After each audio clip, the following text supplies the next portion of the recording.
Daar sy mense môre. Ons is hier by die Spitskoppe. Ons het nou hierso geslaap vanaand. Ek wil julle so 'n bietjie 'n draai wys hierso. Hoe dit hierso by ons gelyk het vir die aand. Dit is bitter mooi as julle ooit die kans kry om hier te kom slaap. Baie sterk aanbeveel om hierso te kom slaap. Right, kom ons wys gou vir julle.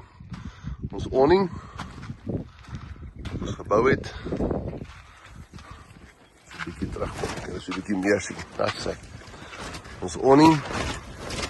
Hy gee dan vir ons lekker skaduwee.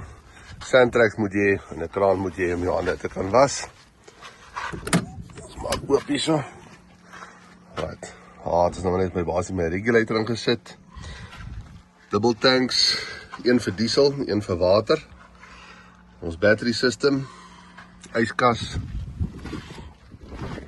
ons stoof, ons pantry, wat basies al die bosse en potte en panne en goed het. Hier so werk ons stoele, hier rechts is ons braaiertjie, en dan nou hierso is ons shower met ons geyser.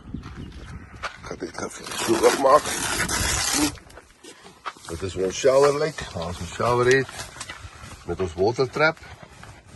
Nou daai water trap, wat ons doen is jy vat hom, jy sit soms so 'n pyp aan. En dan kan jy nou 'n boom of iets na jou water gee en dit mors nie op plek so veel nie. Jy kan jou pyp langer maak of korter maak, net soos wat jy wil.